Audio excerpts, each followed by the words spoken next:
Not the Sydney we want. That's the message from the New South Wales Premier this morning in the wake of a shocking anti-Semitic attack in the city's east. A car has been torched and multiple properties sprayed with anti-Israel messages in the attack at Woollahra overnight. Premier Chris Minns says whoever's responsible will be found and face the full force of the law. Let's go straight to Miles Holbrook-Walk, who's at the scene. Hi Miles, just tell us what's happened and what can you see around you?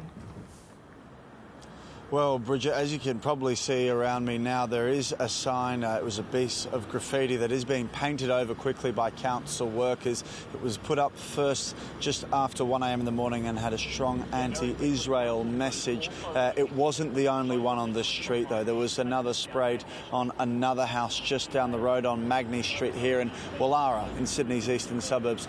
As well, concerningly, the pavement of the street has also released this kind of, as the Premier's described, anti-Semitic messaging, as well as a car being torched. Now, that car moved along and examined for forensic study to ensure if there are any leads, police can get off them and get across them right away.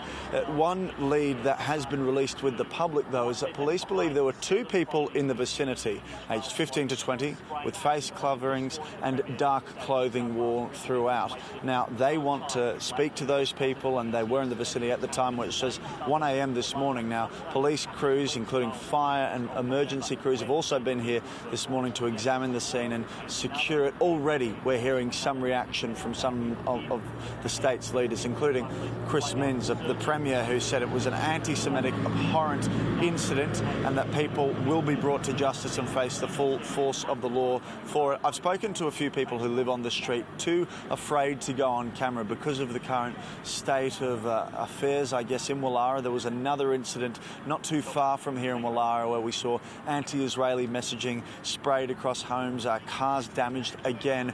And because of all of this, you have a situation where people are quite fearful of the current situation. They've said that it's made them concerned around what is going on here, and they don't want to see anything quite like this, Bridget. So a really unfortunate situation here in Sydney's eastern suburbs right now. It really is, Miles. Thanks a lot. Emma's here with the rest of the morning's news. Thanks, Michael. Interest rates will end the year where they began after the Reserve Bank Board opted again yesterday to keep rates on hold. Governor Michelle Bullock has more confidence inflation is falling, but she says she honestly doesn't know if rates will be cut at the next meeting in February. Telstra has been slapped with a $3 million fine for failing to comply with emergency call rules during a 000 network disruption in March. Telstra's 000 call centre was hampered in transferring calls to emergency services for 90 minutes. 127 calls weren't passed on to emergency services because several of the backup phone numbers were incorrect.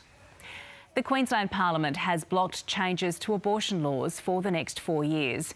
Katter's Australian Party had pledged to introduce legislation to repeal the state's abortion laws after the election, but Queensland Premier David Crisafulli says his government's election was a rejection of the politicisation of the issue.